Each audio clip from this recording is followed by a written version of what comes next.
actions even through this company. And we've seen this sort of concept of bigger is better.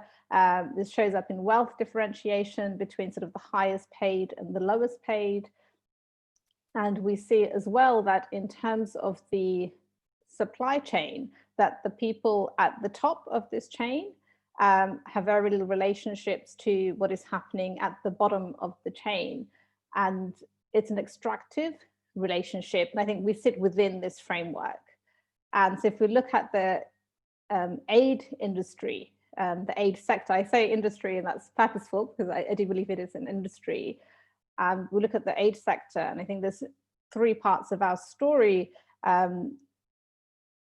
as to why we need this revolution and how I see it happening and within this framework. So the first part is what is specifically making the grand bargain or the concept of localization not work, if we come at it from our sector. The second part being, if you want a revolution, you have to have outside, there has to be sort of some kind of pressure coming at whatever the issue is. And usually, unfortunately, it comes along with some form of violence. And the third and final part of our story for our sector would be, what could it look like if this revolution were to take place? So just to begin with the first part, why is the grand bargain not working? What's gone wrong? And I think we first have to look at the idea of legacy organizations, and we cannot forget where have these organizations, where these organizations came from, which was after the Second World War mainly, and they were in a very certain cultural and historical place in time and a certain type of thinking that led these organizations to be born. And it was very much sort of the West helps other poor people sort of concept. And it's very hard to change that kind of thinking and that kind of culture. And I think we see elements of that remain. Going on from that, these legacy organizations, which are mainly number very few, we know sort of the UN, Save the Children, perhaps the Oxfam, these are nice organizations, but perhaps we have a good image of them, but they do own most of the money. And they don't only get most of the money, but they also control the policies and the thinking around how that money should be spent, which is a massive amount of power. So essentially, it has turned out with these organizations that they're unaccountable, because who are they really accountable to? They're not accountable to the people they serve. So that is being not accountable. If you're accountable back to your own country, your own system, that is different to being accountable to the people you serve. So they're not accountable. They're anti-competitive. They have massive brands. I've mentioned three, and I'm sure you know them.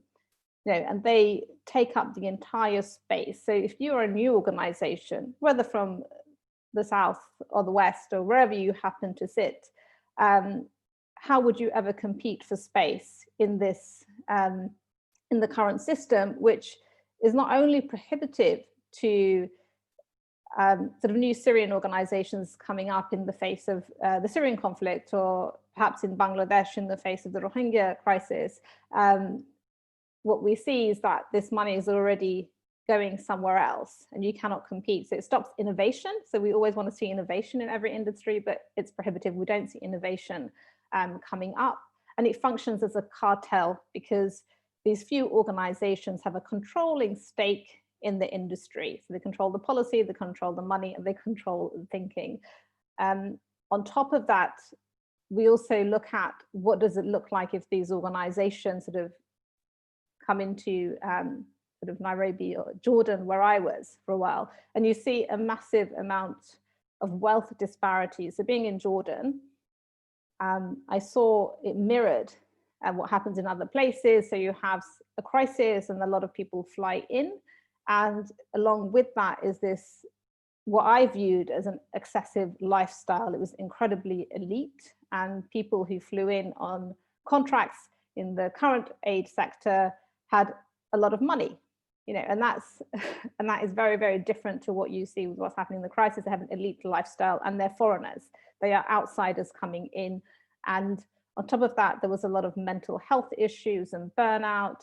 So people are also limited in terms of what they can offer, if they're also very highly stressed. And at the end of the day, aid is also highly political.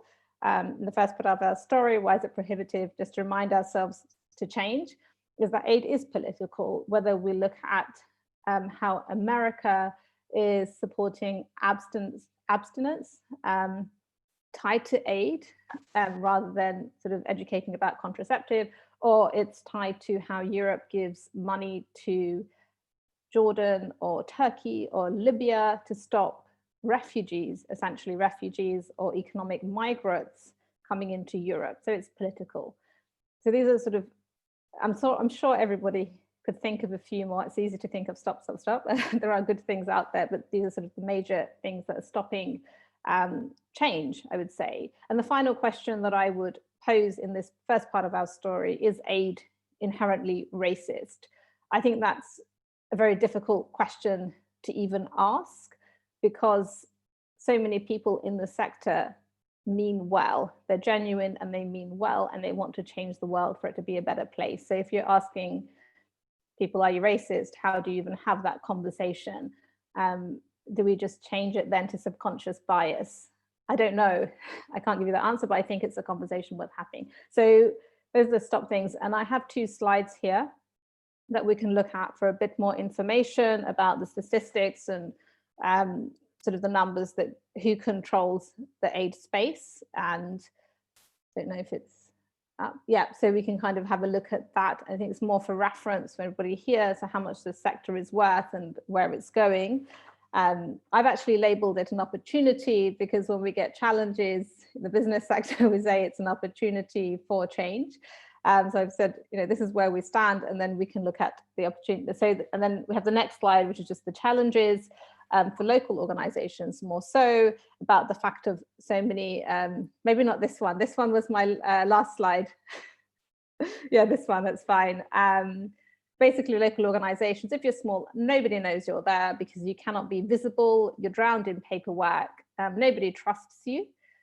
Whatever the data you give, there's an inherent sort of already systematic bias against local organizations. It's more that you're just not trustworthy. That's how the system is designed. And, you know, I think the industry functions as a bit of a cartel. Okay, so that's it with the slides. I'm just going back to the second part of our story. So what causes, I don't need this slide right now, but what causes revolution, right? Because we have to think, what is the pressure that would bring revolution into the sector, and where is the violence? So I'm going to look at 4 aspects just very briefly. So I think at the moment we cannot think outside climate crisis, and that is definitely huge amounts of pressure and huge amounts of violence, and I think especially violence in the natural world. So we have that as an aspect of coming to revolution. We also have to look at technology, which we can say the revolution is already here, and it's causing massive amounts of change, but we also see through, for example, disinformation, that it is causing violence in terms of attacks on minority groups, especially in Myanmar or India. We see that this disinformation has real impacts on loss of life and rioting and death. So we have violence there as well. And then moving on from that, thirdly, we have most recently the George Floyd and racism, activism, and I suppose riots and demonstrations that are also happening. I think in this one, it's interesting to note that anger was already there before we saw it explode out into violence. So this pressure was building, and now we've got this violence coming in. And we cannot, of course, escape from the idea from looking at the pandemic and what that's doing globally in terms of job loss, but also violence, for example, in terms of women, violence in the home and violence against children, and the incredible amounts of mental health problems that we're facing. And I think if we look at our sector, we are not immune from this. This is part of what's happening in the aid industry sector as well. But we do have all of these pressures coming together, and we're at a point in time where we are looking, I think it could be revolutionary in how we look at the changes in our own sector. And this is my slide with the fist that I would like to see. Revolution can be, of course, bloody and very aggressive. I just thought this was quite a fun image to have, in terms of, because we don't really think of very charity work as being like this, but perhaps this is the push that we need. And this is the sort of frustration and build up and the anger and the emotion to have a revolution in the aid sector. So this brings me to the third part of the story. When I was thinking about revolution in the aid sector, for many, change can be slow if you're working with a secure job. But if you're on the receiving end and you need those services, there is a lot of anger, there is a lot of emotion, and I think many of us also working a long time. Argentina. Hello? Sorry, we're just trying to manage a spammer. Oh, wow. Okay. So just, where was I? Yeah, so we'd like to see the revolution sort of happening. And so coming back to the final part of the story of revolution in aid, I think we have to look at it in terms of the whole and where we sit within that. And we can have massive amounts of change, and I don't think it's going to come from within the sector, and we discussed why already. Unfortunately, I think there are pushes, but we have to accept that it's not going to come from the sector, so it has to come from somewhere else. So what could it look like if it does happen, and if it could happen? And this brings me to why I'm here and the movement that I'm part of, or the movements. So I think what the revolution will look like in the aid industry, the aid sector, is that it does completely transform, and we will see that what we will have is a network approach that's decentralized, that we have lots of different nodes, so that there is no one culture or organization at the top that is controlling all of these networks. And in terms of these networks and this decentralized approach, we can do that because we have the technology revolution, and we do have robotics and AI, and if we can print proteins, and we can print food, and we can have things like blockchain and decentralized data, we can have a decentralized aid industry. And we also see that there is a groundswell that this movement, people are looking to do this, and it's not coming from the West, it's coming from other perhaps more affected populations. And this is the movement that I'm part of in terms of United Nonsense, that we are already creating this decentralized platform where decision making is not happening in a hierarchical fashion, and where people can access these resources and actually have control over how money is spent and direct access to funds, as well as the how of what you do in your own community.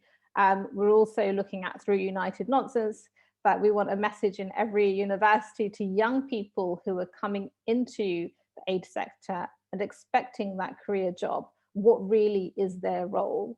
If they are taking on managerial leadership positions, do they expect to fly out? Do they expect to be in these different communities? And do they expect to be at the top of the ladder? Because that is what has to change. We want to see more local people doing that decision making and being at the top of the hierarchy. And it's also part of a campaign in terms of the overall localization movement, that we want to see these changes happening and actually putting it out there. And we're not waiting for the current sector to do it for us. We are saying, no, there are other ways to do it, and making those innovations happen. Of course, ideally, what the revolution would be is that in Africa or South Asia or Bangladesh, that we don't need international aid anymore. That would probably be the true revolution. And we have seen it happen, for example, in China. And we haven't discussed, for example, what is the role of China in all of this? And I think that's the question we could also look at. Also, the role of global finances. I think we gave something like 530 billion in global remittances, but aid is worth 143 billion. But that it's much more visible and it controls the space. So I think there's also could we revolutionize how we look at finance? Let's not tax remittances. I don't know. But so on that note, I think I will finish my presentation, and thank you so much for listening. And I'd love to take any questions or just any thoughts if anybody has any.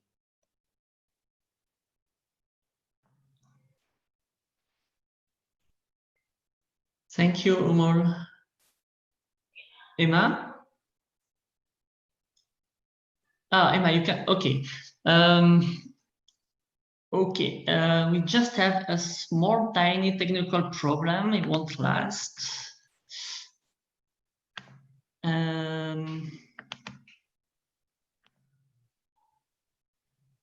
Okay. Okay, just to explain, we have some spammer here, and they put some, they make some trouble here, so I have to remove them. So now you cannot unmute your microphone by yourself. Maintenant, les gens ne peuvent pas enlever le mute eux-mêmes. Comme ça, on sera plus embêté par les spammers. Emma, Okay. tu peux reprendre la parole. Yes, thank you very much. Sorry about that. So participants are invited to, as I said, add any questions or remarks that they might have in the chat.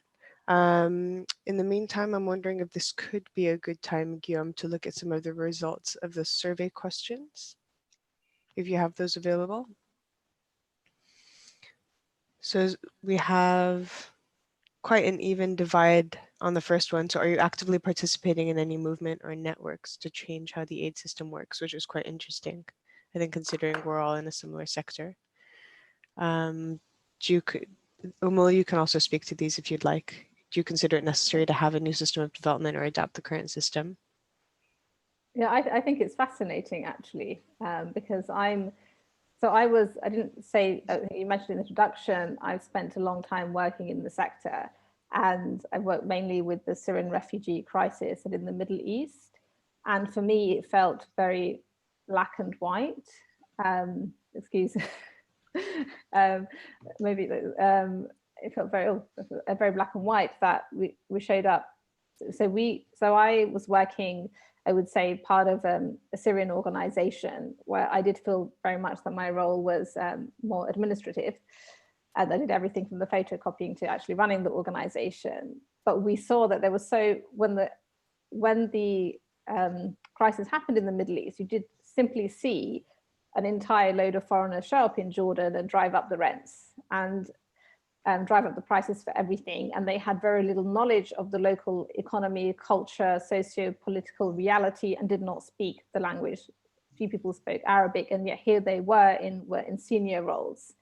And it does create a perception of what it is like to be in the aid. It's like I thought this was, I've never worked for another organization. I've only worked for my own organization. And I thought it was horrifying and unbelievable. And it's funny how things can become normalized. So when I look at this survey, I would find it really interesting to think about, is it even possible to adapt the current system? I think that's that's the big question that's being posed in this session, because I think there's two schools of thought on whether you work with what's there from the inside or from the outside. So as being part of an aid agency, for example, how do you create some transformational change to ensure that, for example, funds are really reaching the people on the ground where it's needed, versus and also working, with organizations who can work in complementarity to those larger aid organizations.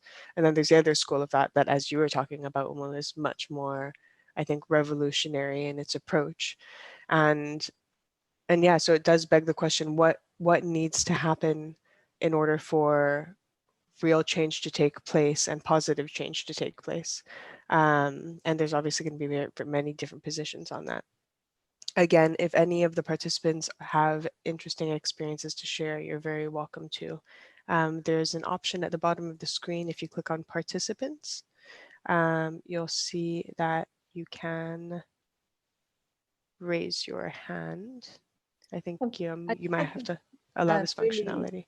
There's an interesting point here where someone, Diana, has said, could you climb up in a big NGO and change the system from inside? What I would say to that is I saw young people come in. This is over more than a decade. So you see young people come in and they climb the ladder. And what happens is real life. You know, you get a partner, you might want to have children, you know, your ability to work for very low pay at the beginning changes. A lot of people want to buy property or invest in their future. So as the years go on and you climb this ladder, you benefit from that system and your skills become a part of that world. And if you try to extract yourself from it, and these are conversations I've had, is how do you extract, and I think it's in any career actually. So we could go to any career. How do you extract yourself from that one career and use your skills in a different setting? So do you go from aid to business? In the business world, your aid skills may not be looked at as on a par with the business world because it's more sexy to go from business into aid other than the other way around. And people just get tied up in that. So I think it's very difficult, you know, to get out of that. And I think we've all had those conversations. So I would be, yes, you can perhaps affect change from within, but it will be limited and it will not be revolutionary, and it will not take into account that somebody who's 7 years old as a child in a refugee camp will lose 10 years of their life while somebody is trying to figure out how to make those changes happen. We need those changes now. We needed them yesterday. And that's why, from my perspective, I would say we need to scrap what doesn't work and move on. Even if it's unrealistic, I would have that vision. Thank you for that, Ummul. We also have a question from Indira asking, what sort of activities have you organized in relation with international aid, and do you have any success stories to share, and what are the challenges have you faced? So I think it's really positive that we have all of this technology available. So we're designing a platform to work with a project and iterating it in Syria, in ex-ISIS territory in Raqqa, and looking at how all decision-making can be decentralized. So it's coming out of place, you don't need people flying in, and putting all the systems in place to make that happen. If you're interested in more what that practically looks like, there is another conversation on that happening tomorrow afternoon about frontline aid. But this platform is a way of solving the situation as opposed to getting frustrated. And it's been very challenging to design and do all the thinking around it. But what was interesting is that we were looking for a platform solution whereby you could feed in and do all the due diligence and governance and funding, but have somebody else use all of that information to make their project work wherever they are. And we found that that technology or that platform doesn't exist because it's currently, in terms of how technology and innovation is being utilized by the UN or Save the Children, it's from a certain perspective, it's from a certain cultural space. And really what it isn't looking at is letting go of your job and your career and not getting any money out of it. If you're looking to make money out of it and protect your organization, I think that's prohibitive. It's a mind block to creating a solution that doesn't have you in it. So in terms of our solution, we actually took ourselves out of it. We weren't thinking about, will this solve for us? It was more that how can we make these projects work fundamentally better? Not even better, just work. And that mindset, I think, is very difficult to get if you need an income or for your organization. It's quite a challenge. Or if you don't have some other sort of bank of money in stocks somewhere that can allow you to be really innovative and creative and not worry about getting in more funding. Let's take some questions from some raised hands. Salim Dewoko.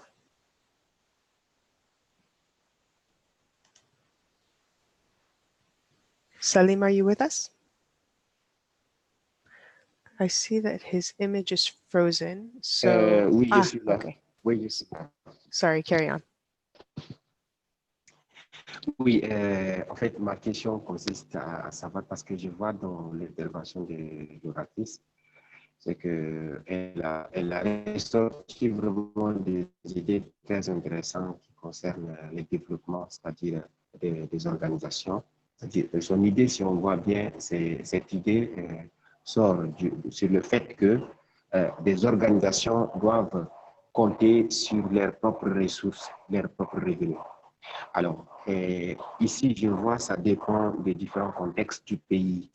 Parce que dans les autres pays, il y a des dispositifs qui ont été pris par l'État et ces dispositifs favorisent en fait les organisations nouvelles qui sont créées et ce favorisme lui donne la possibilité de développer, c'est-à-dire ils ont par exemple, ils sont exonérés et cette exonération leur permet de développer.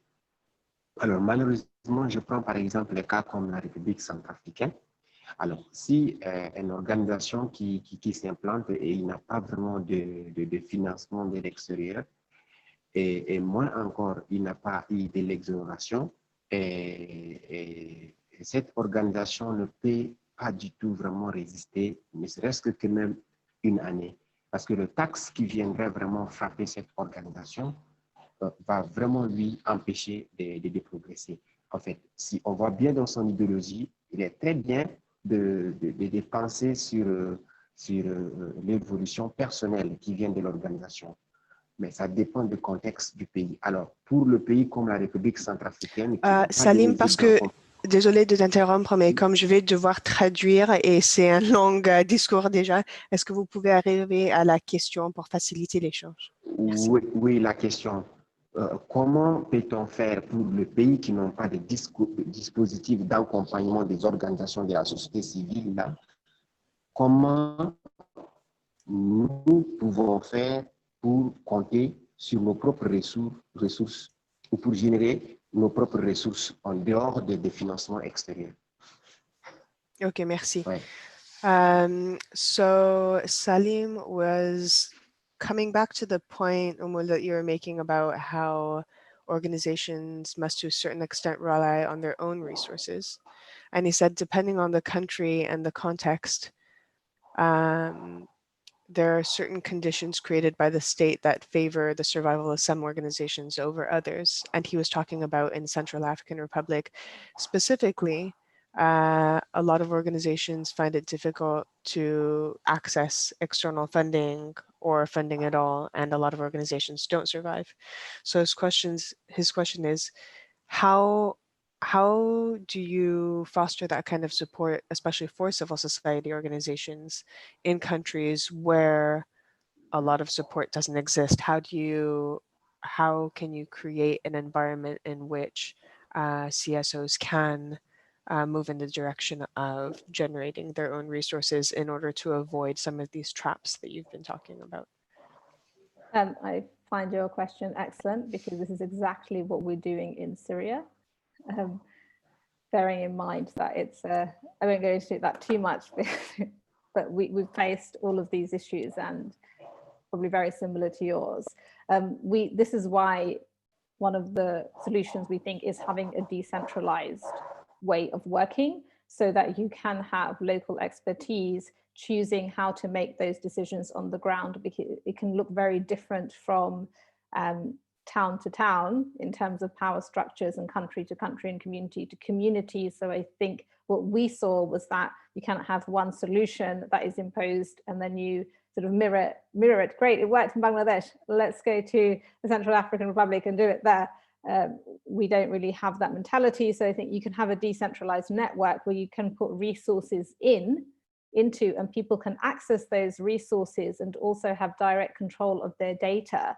And that is possible to design and put out there. And then it means that the decisions of how to use those resources are local. At the moment, we are building on the fact that there is, billions of dollars available from the aid industry. We want to see more of that go locally, of course, but it needs to be controlled and decisions have to be made locally. And that's why the platform design is around that. And from our side, I think institutions in the West have to look at rescinding that control, but doing the due diligence over it, because we still have this whole due diligence and governments and paperwork, and that could be the responsibility on one side. Thank you, Ummul. Let's take a comment. Theo, Théodile, I see that you've written quite an interesting comment in the chat. Would you be able to share that out loud with the participants? Yes, thank you so much. Can you hear me? Yes, we can. Thank you so much, Ummul, for your awesome presentation. And I think the approach that your organization is putting forward is probably one of the way out, one of the way towards a fairer aid system. But my comment was that we've been criticizing the aid sector for at least 30 years, even more. And I think there are two ways of seeing things. One is to be very radical, like Dambisa Moyo, who said, you don't need to count on the aid sector at all. Just think about alternative ways of doing things. And the other approach is to try and change it from the inside. So if I was to suggest one thing, it would be to indeed insist on those local initiatives which may consist of finding alternative ways. And that's where I don't necessarily agree with Salim. Everywhere we are, we can find alternative funding approaches instead of still counting on the official aid sector, because my feeling is that it's very hard to try and change the aid sector. And I'm not sure you will succeed in doing that, because they have been trying to do that in 30 years. But instead, I think by bringing up, by relying on local initiatives, alternatives, having small systems like the one in Bangladesh, for example, with Mohammed, I forgot his family name. Those type of systems, from my point of view, are probably more viable than trying to change the big aid sector. Thank you. Yeah. I think that's a great point, because I think we didn't also look at really the place of China. And I mentioned at the end about global remittances and how much more valuable that is than official aid sector. So I think there is space. But I think it's a different conversation to think about what could be done in terms of, accessing different finances. There's somebody else with a hand raised. I see Amani Boami, you've had your hand raised for a little while. Do you want to ask a question or share a comment? We're having some trouble hearing you.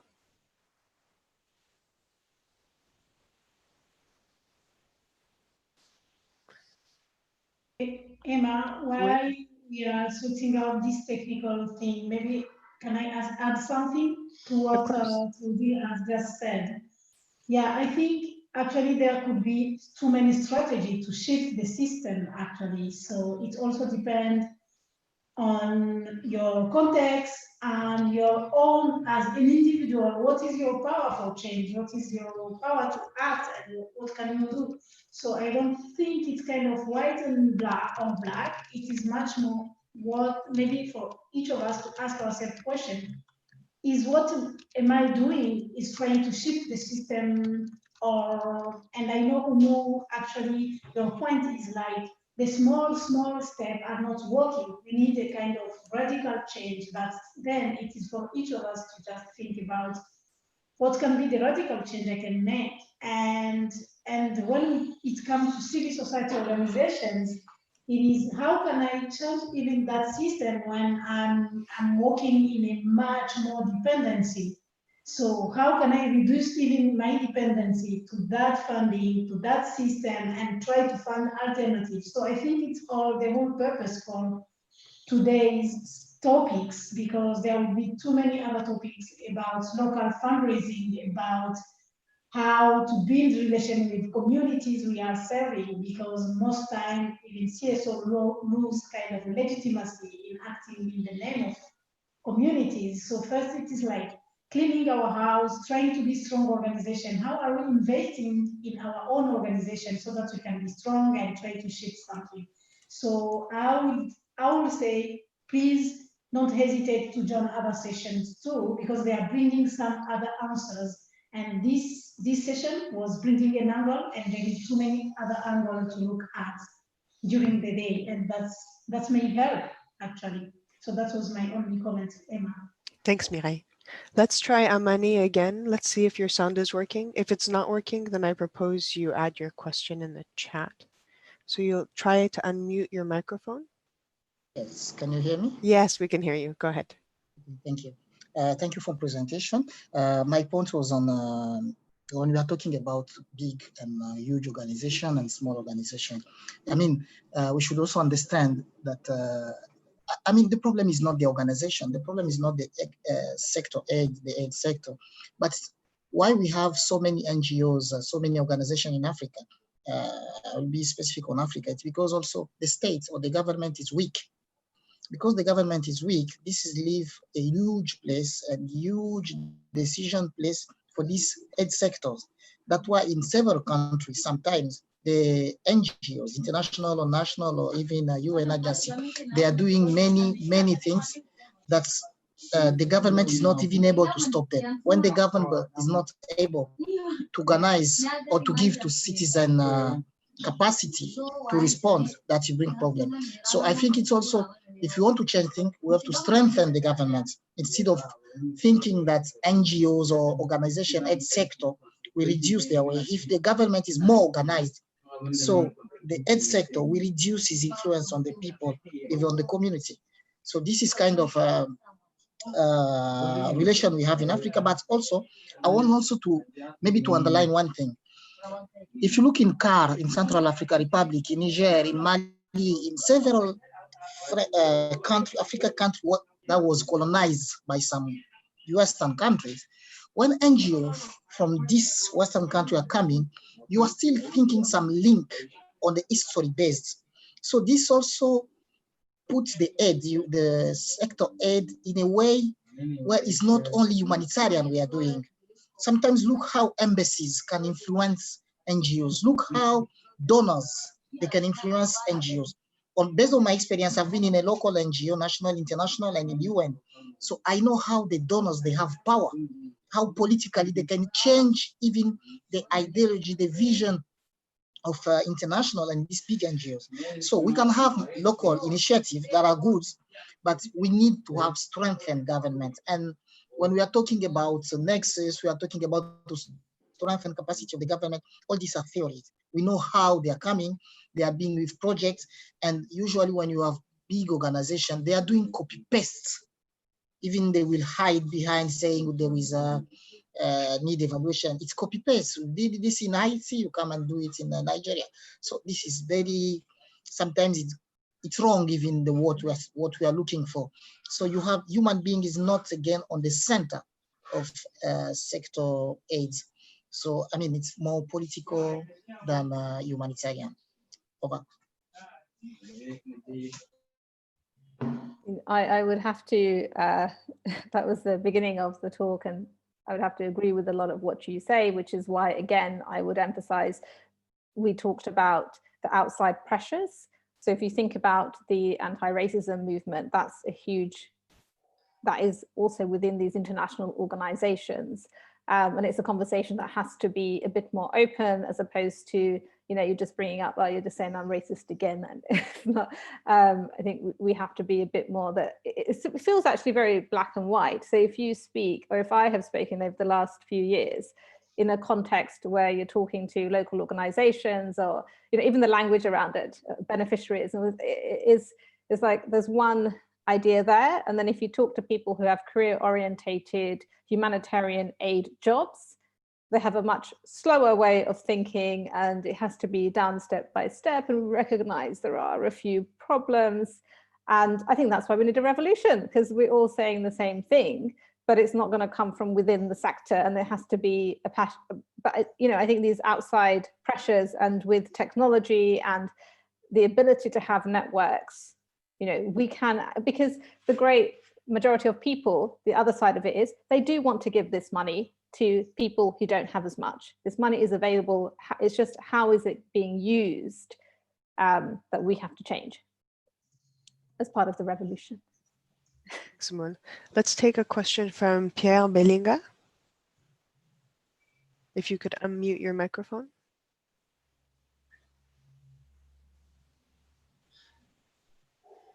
Et je vous remercie.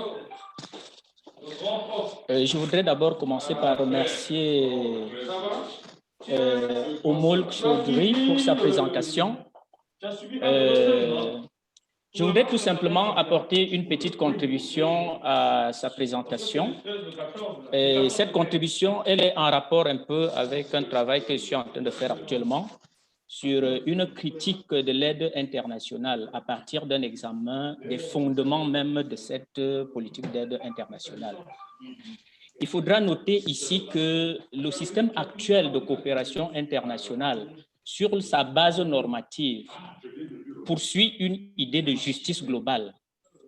Nous le voyons dans tous les textes internationaux, dans toutes les déclarations des droits de l'homme et tous les textes des Nations Unies. C'est l'idée de justice globale qui est mise au devant. Mais malheureusement, derrière cette idée de justice, on s'est retrouvé dans un système global où pratiquement l'idée de l'aide internationale a été confondue à cette idée de justice internationale. Alors, le problème est le suivant. Dans les fondements de ce système international, on assiste à une sorte de séquençage des sociétés.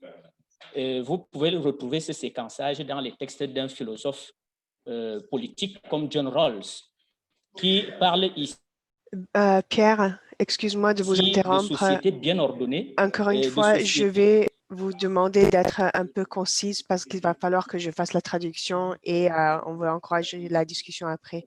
Alors, si vous pouvez essayer d'aller droit au but.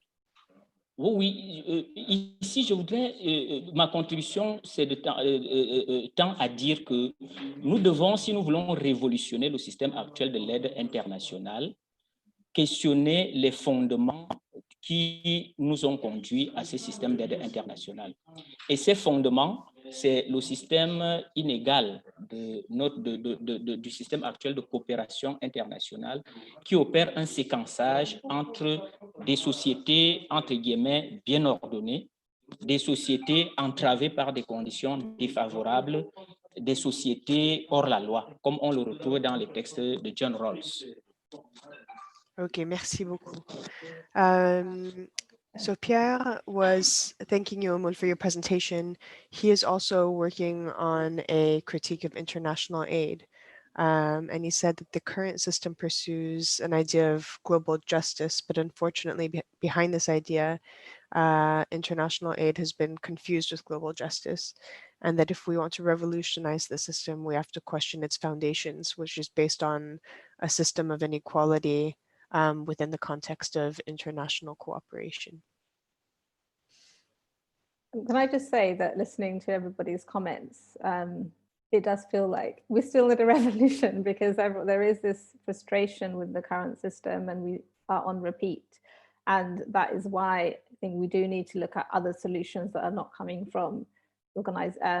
Obviously, we need to do advocacy within these organizations and campaign work. And this is why we actually have a sort of more than one tier approach. But this frustration, I think we create pressure. We're all living in a pressure cooker. And I think at some point it does explode. And if it's exploding through these other movements that we see happening outside, in the world at large, I think that will impact on our industry as well. And I'm very hopeful that if we can have a Google come up and change how we use information, then why can't we have sort of a decentralized way of making situations and decisions clear to the general public about what's happening in a war zone or an area of disaster? One last question. I see that René, you have your hand raised.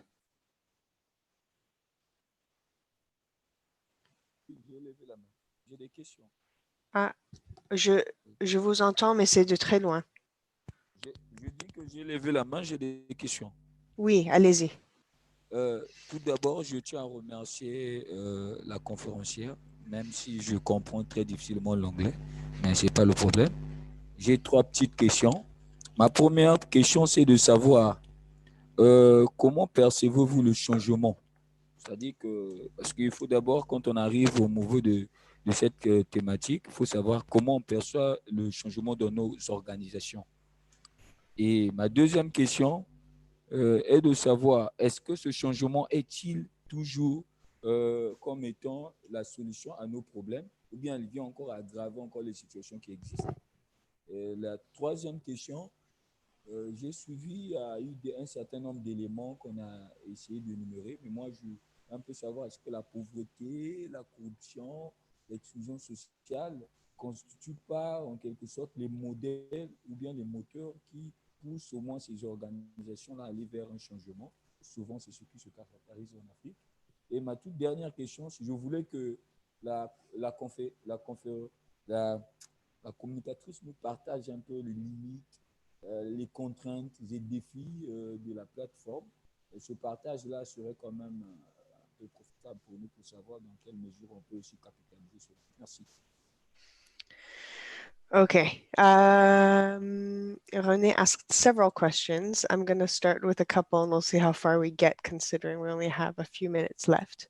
The last one being, can you talk a bit more about the limits, constraints, and challenges of the kinds of networks that you propose needing to be at the forefront of the aid effort and aid movements? Let's start with that one. So in terms, so I'm going to take from a technological perspective. So we do have a system where we have to do a massive amount of so if you think about, for example, practically money transfers, how do you transfer money into areas that are designated as, war zones or terrorist enclaves, and that money, how do you get it there? So I think in terms of, and it can, that situation can differentiate from area to area. And in terms of having a local network or local information, you can use technology. There are new solutions available. For example, we could have a digital money to track how funds are sent. That is perfectly feasible. I think there has to be a will to do it, but there are ways to do it. And that would then fulfill sort of governance and due diligence requirements about understanding where that money is going and how it's being used. And I think as well, we have to have a trust-based network at a local level, which uses technology to ensure that data is coming out, concrete data, so we can realize these due diligence requirements. At the end of the day, we have a system where if we do want money from the West, that money is going to be looked at with a magnifying glass. And I think you need technological solutions to create a trust-based system at a decentralized level. There's a lot of challenges around it because it requires not one party, but many. But I think these things are feasible if you get, because the technology is available, and as the technology develops, it's actually easier and easier to use, to make use of it for our sector. Thanks very much, Ummul. I'm afraid that we are going to have to stop there as our session is coming to a close. But before we leave, Ummul, is there anything that you wanted to talk about in terms of other things that you're working on? I know that you mentioned that you have a book coming out. Any information that you want to share with participants before we wrap up? Yep, firstly, thank you so much for taking part. I always find it fascinating how much more I have to learn, however long I'm in this space. And I'm really glad to be learning all the time to make our solutions better and stronger for everybody. Because if we're in a position to speak, I do believe we should be speaking. Even if we don't do it so well or do it great, we should be speaking and doing something. And it starts with us, as Muriel said. I think it starts with individual. In terms of resources, yes, I do have a book coming out, United Nonsense. And it is talking about how to do this revolution in the aid sector, but it's also a story. So I'm using a storytelling about what we've been through, because there aren't really that many stories out there that encompass and include a critique. I'd really like to share any resources, and so I will share those with you, Emma, and perhaps the group can access them later. If anyone has any questions, please feel free about my talk or anything else, just to come back. We're on social media as well as through the Innovation for Change social media, so you can look for us there. But I'd be happy to share any resources, have any comments. Please do follow us at United Nonsense. I think is kind of I think United Nonsense kind of encompasses how I feel without being too aggressive or without being what is it, like, I don't know if, I'm sure people know about the Charter for Change and the Grand Bargain, but it just doesn't sound sort of sexy enough. And I want to say United Nonsense. So I'm going to give it a little bit of a punch, but still being in there that you would talk to me. So please do follow us there. Well, thank you very much for your time and for your presentation. Thank you everyone for your time as well. We will be making any information about Ummul's session and additional resources available on our Facebook group and LinkedIn. And in 15 minutes, we'll have our next session starting. It's a roundtable on how can African civil society organizations strengthen their financial sustainability. And we have more talks today on thinking about models of civil society funding. So if you are interested, please do join us in the other sessions. Thank you again, everyone, and have a great day. Merci Emma, et merci Corinne pour la traduction. Thank you, Ummul. Thank you, Ummul. See you later. Thank you. Take care. Thank you. Bye, everyone.